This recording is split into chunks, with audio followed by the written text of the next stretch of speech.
El centenario de la ascensión de Abdul-Bahá, 1921-2021. 100 años ha pasado desde que un personaje único dejó este mundo, quien será recordado siempre en los anales de la humanidad. Este maravilloso hombre, cuyo nombre es Abdul-Bahá, caminó el sendero místico con pies prácticos. ¿Quién fue él y por qué las comunidades a través del mundo celebran su centenario? Para entenderlo, tenemos que conocer sus vicisitudes y victorias desde el principio. El Bab anuncia la venida del prometido de todas las religiones en el mes de mayo de 1844. Fue un radiante joven de Dios cuyo título significa la puerta. Él anuncia la venida del prometido de todas las épocas.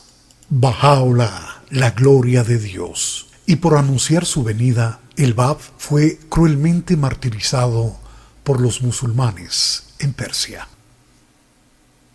Baha'u'lláh es el educador divino, la manifestación de Dios, quien cumple con todas las profecías del pasado y con el poderoso mensaje de Dios para lograr la unidad y la justicia, tan necesarias en este mundo moderno.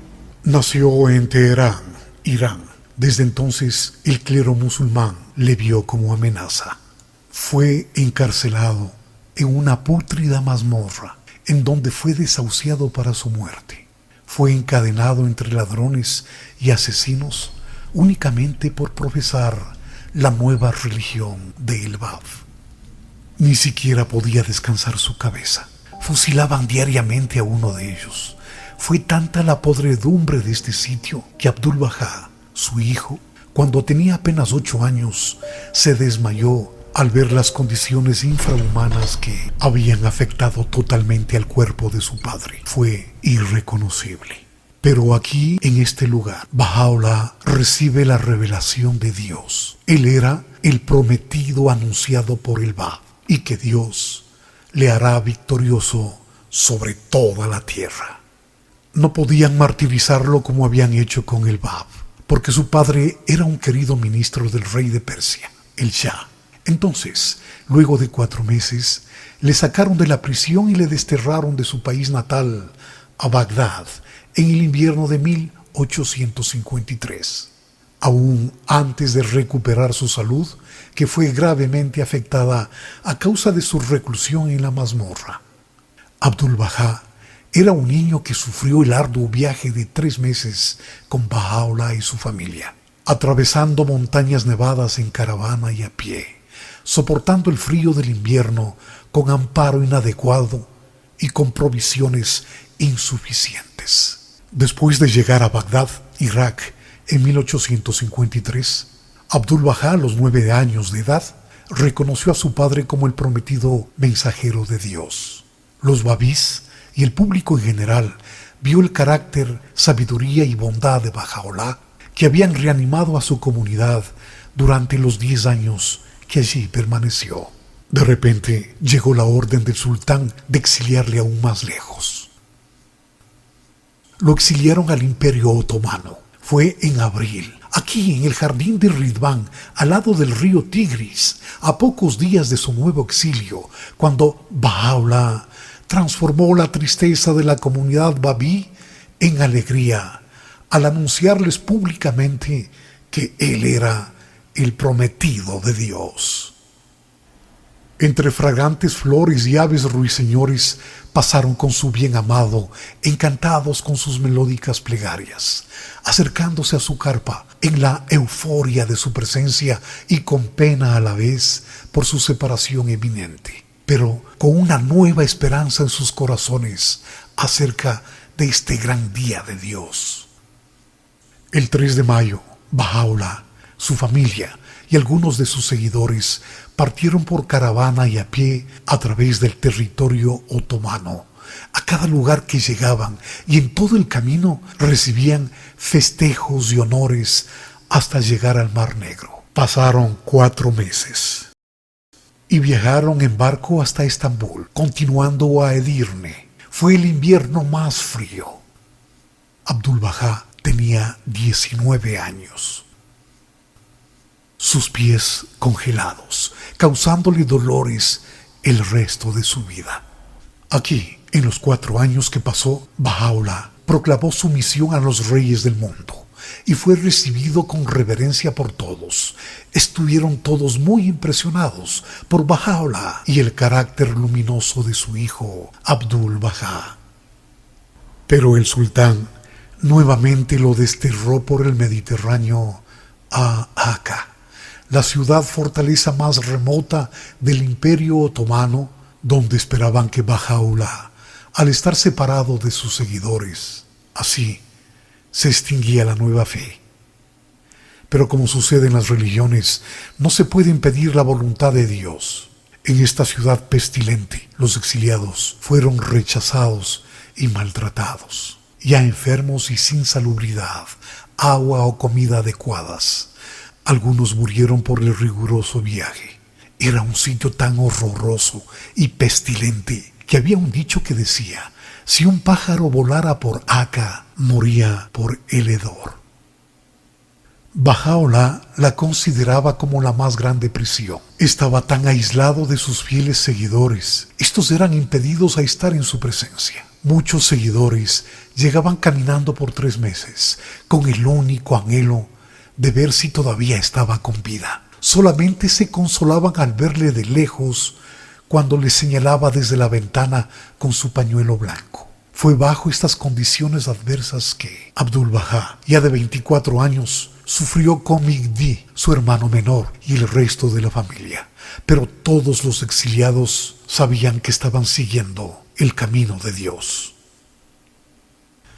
Los enemigos de la fe en Akka hacían guardia en el portón de la ciudad para avisar a las autoridades cuando los peregrinos entraran para ver a Baha'u'lláh en sus intentos por llegar a su exaltada presencia. Baha'u'lláh fue encerrado en una celda solitaria con fierros en unas ventanas abiertas durante unos 2 años, y los otros 12 exiliados, mujeres y hombres, dormían en otra celda. Aquí, en la ciudad de Akka, durante 9 años desde su llegada, a finales de agosto de 1868, Abdul-Bahá se dedicó y atendía a las necesidades de Baha'u'lláh y los demás exiliados. Fue en la prisión que Abdul-Bahá se casó. Poco a poco fueron reducidas las restricciones impuestas sobre los prisioneros, ya que expresaron lindas cualidades y ya no fueron considerados como enemigos, sino amigos de la población. Baha'u'lláh expresó que no había visto el verdor de la vegetación durante los años que estaba encarcelado en Akka. Entonces, su hijo Abdul-Bahá le convenció a salir caminando fuera de la fortaleza de Akka, consiguiéndole un lugar con jardín en Masraí y luego en Baji, una mansión abandonada durante una plaga.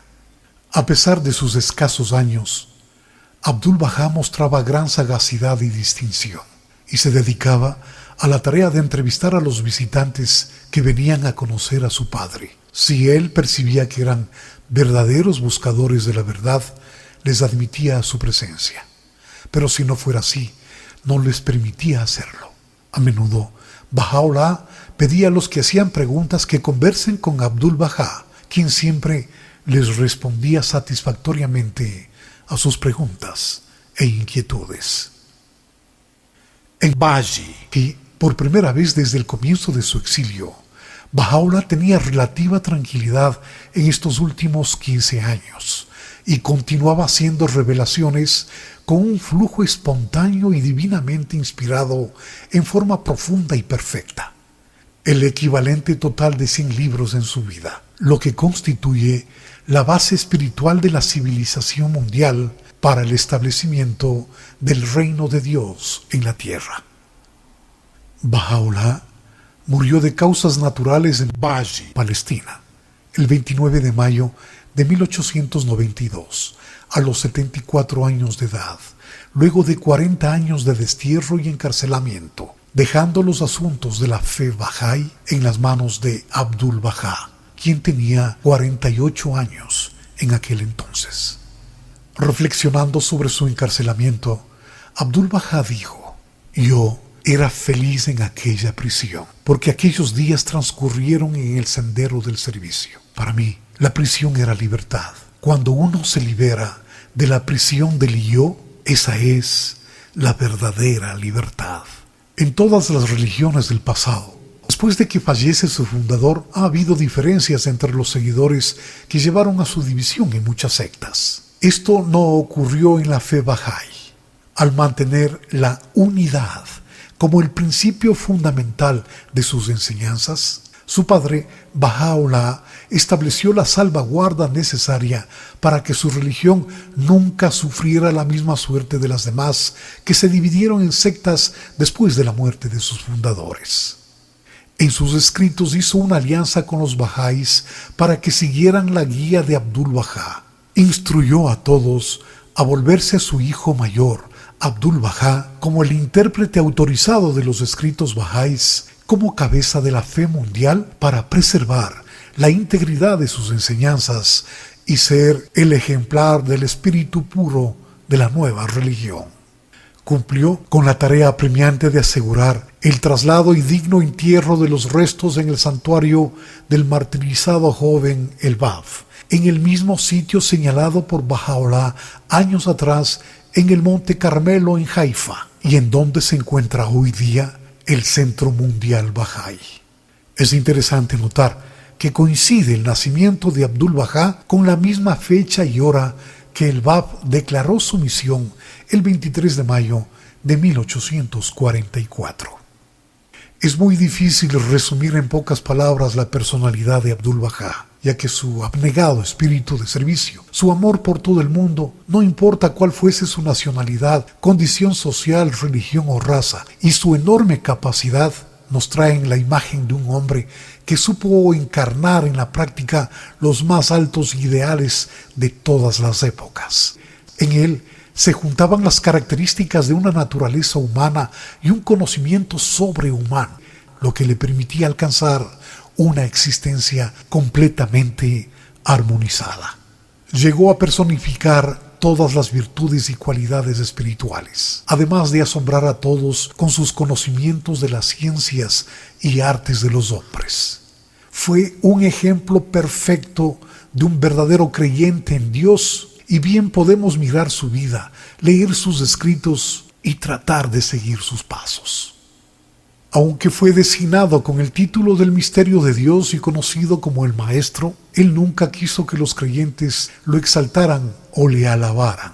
Él mismo escogió su nombre, Abdu'l-Bahá, que significa el siervo de Bahá, diciendo que la única posición que él deseaba era la posición de servidumbre. Afirmaba su propia servidumbre al sagrado umbral de la gloria de Dios, su propia total insignificancia, su anulación extrema ante él. Esta era mi corona resplandeciente, mi preciosísimo adorno, decía. Mi posición es la posición de la servidumbre, servidumbre que es completa, pura y real. Enseñaba que el más elevado rango al cual el hombre puede aspirar en este mundo es servir a los demás. Y en realidad, actuar así, vemos que uno va adquiriendo todas las demás virtudes espirituales como resultado. La estación de la servidumbre es la estación más loable a la que pueden llegar los seres humanos.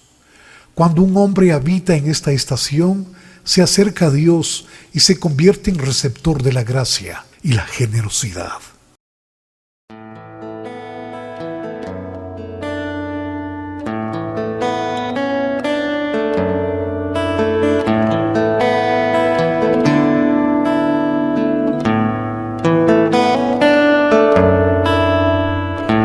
Temprano él oraba, tomaba un poco de té, seguía con sus quehaceres, con su ejemplo, con su fe. Primero entraba en un cuarto, llenándolo con amor. Un hombre pide un consejo y él calmaba su dolor, brindando bondades con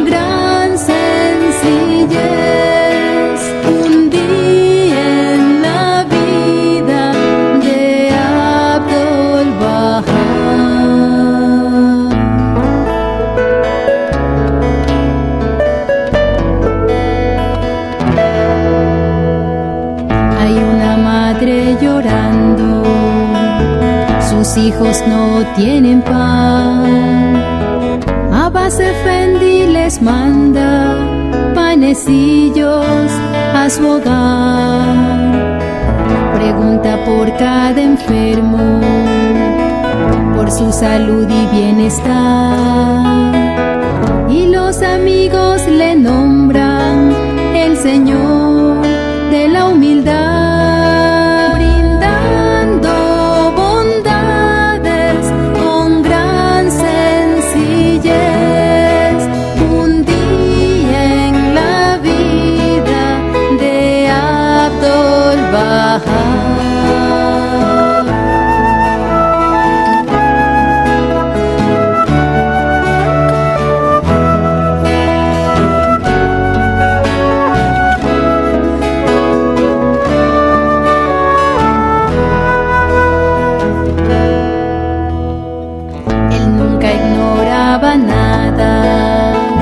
Siempre trataba de dar, aún su propio descanso, su sueño y comodidad.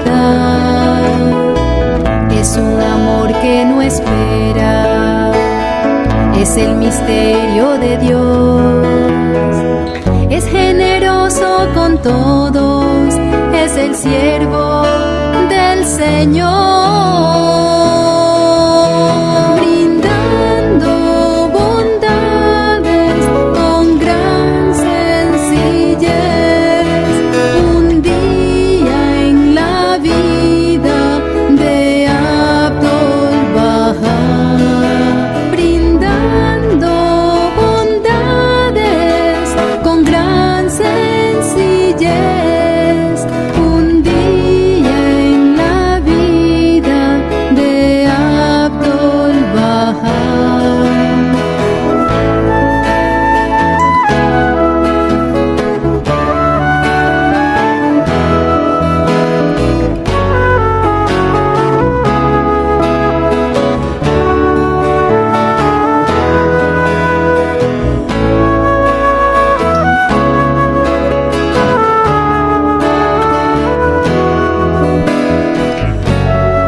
Recordamos a Abdul Baha en su centenario, ya que han pasado 100 años desde el 28 de noviembre de 1921 cuando falleció.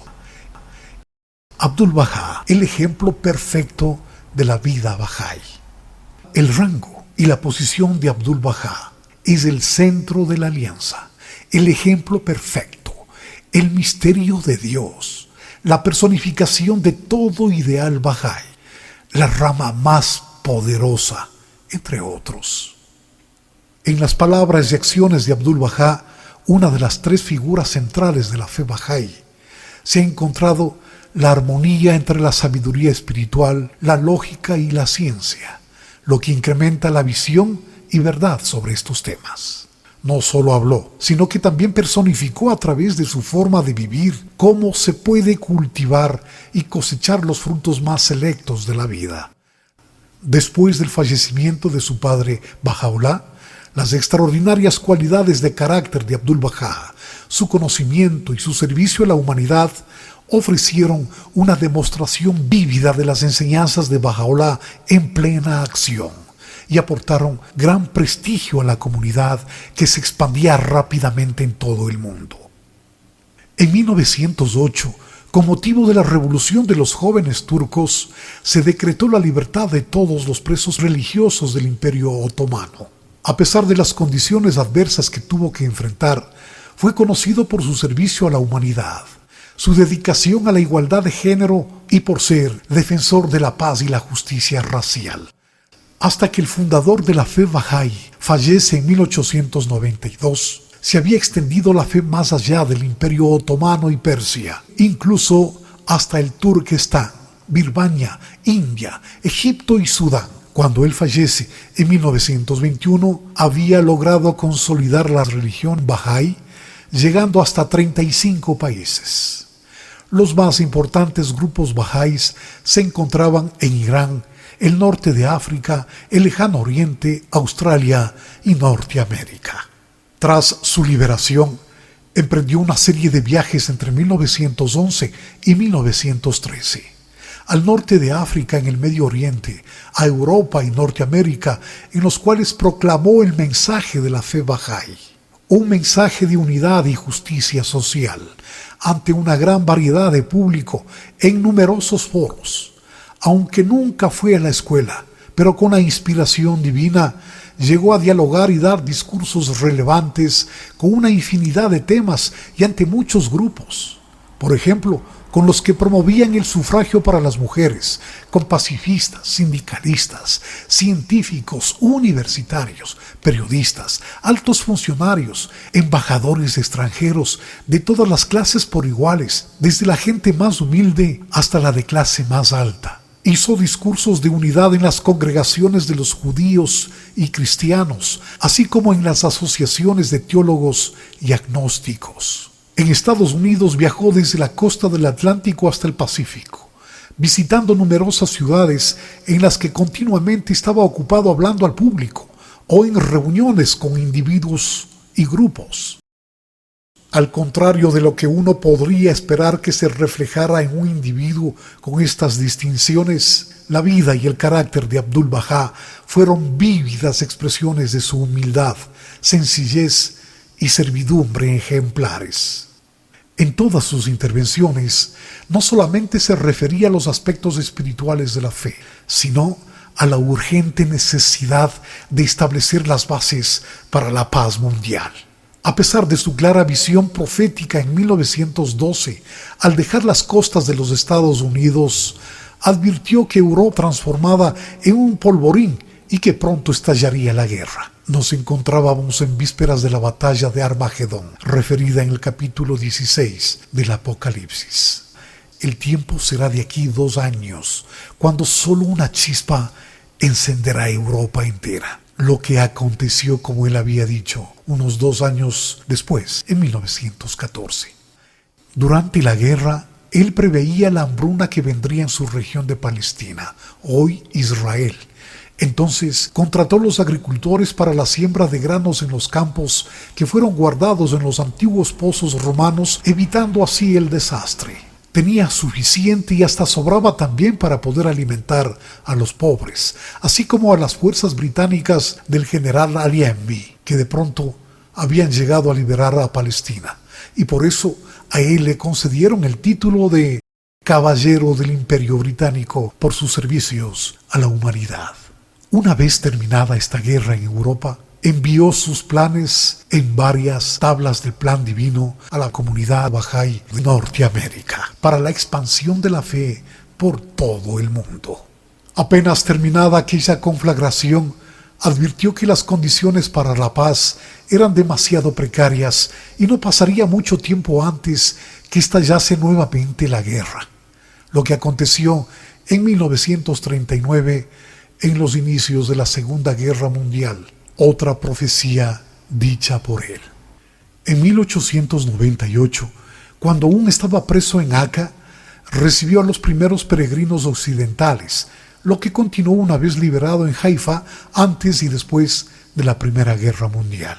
Alentó el establecimiento de instituciones bahá'ís locales y orientó las nacientes iniciativas educativas, sociales y económicas.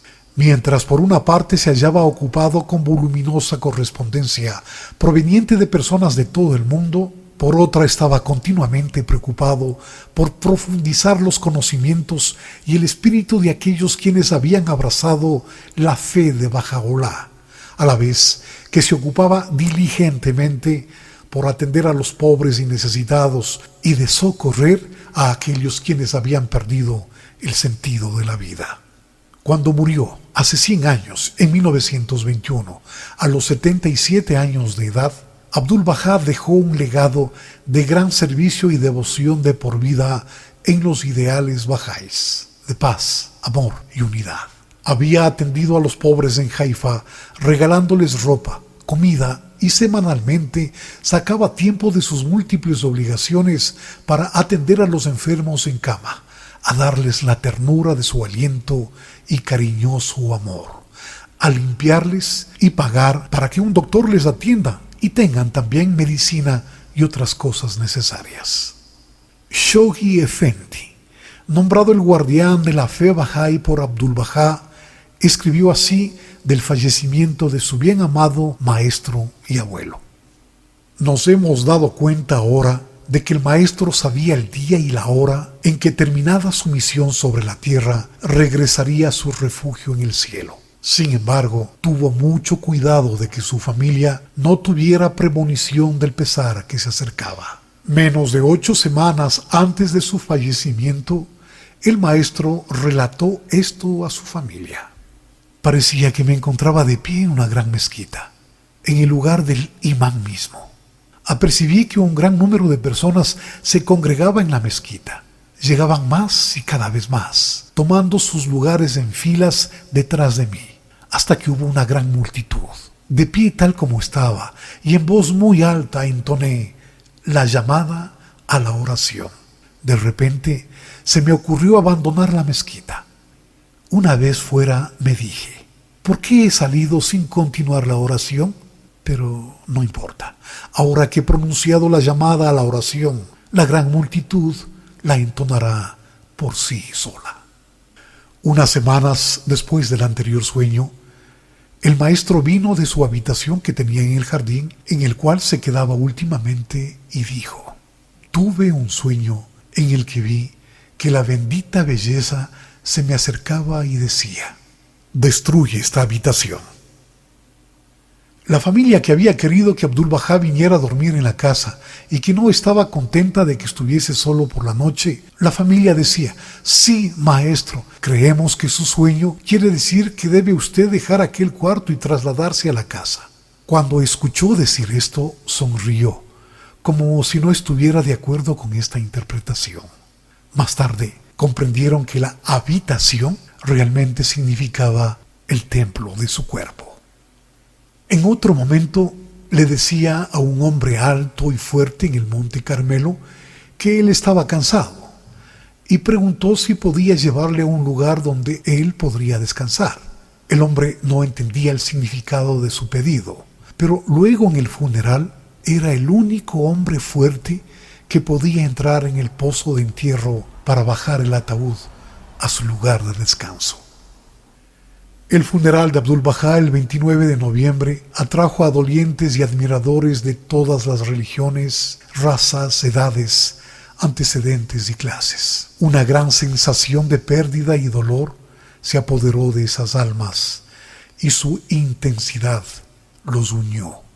El impacto sin precedentes de Abdul-Bahá y el estallido de emoción que lo acompañó resultó en un funeral como nunca se había visto. La partida de Abdul-Bahá fue lamentada por los residentes más pobres de Tierra Santa, a quienes había amado, apoyado, alimentado y ayudado durante décadas. Los líderes mundiales enviaron cartas y telegramas. Winston Churchill telegrafió de inmediato para transmitir a la comunidad Bahá'í, en nombre del gobierno de Su Majestad, su simpatía y condolencia. Un breve relato del funeral de Abdul-Bahá el 29 de noviembre de 1921 nos da una idea del impacto y amor que supo promover durante su larga y agitada vida. Un funeral cuyo similar Haifa, aún más toda Palestina, jamás había visto. Tan profundos eran los sentimientos que reunieron a millares de dolientes de tantas religiones, razas y lenguas.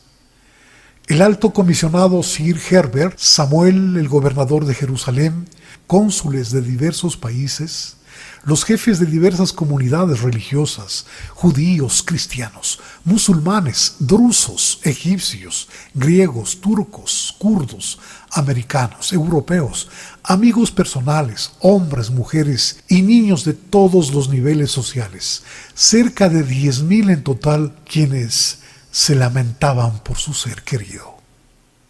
Tan unidos se mostraron los 9 oradores en sus aclamaciones, lo que mostraban como el sabio siervo de Bahá y de la raza humana les había llegado a sus corazones. Estaban tan claras y gloriosas sus expresiones que parecían no quedar nada para que digan los bahá'ís. Para conmemorar dignamente su rango, no como manifestación de Dios, pero sí como una de las tres figuras centrales de la fe bahá'í, se ha realizado en este año 2021, en el centenario de su ascensión, muchas actividades a través del mundo entero. Una importante fue la transferencia de sus restos, que fueron depositados temporalmente en el santuario del Bab en el Monte Carmelo cuando se murió en Haifa, reubicándoles a las afueras de Akka en un nuevo santuario permanente de Abdul-Bahá, que se encuentra cerca de la entrada del camino al santuario de su querido padre Baha'u'lláh, siendo un sagrado lugar de peregrinaje visitado por los bahá'ís de todos los rincones de la tierra. Allahu Akbar, que significa Dios es el más glorioso.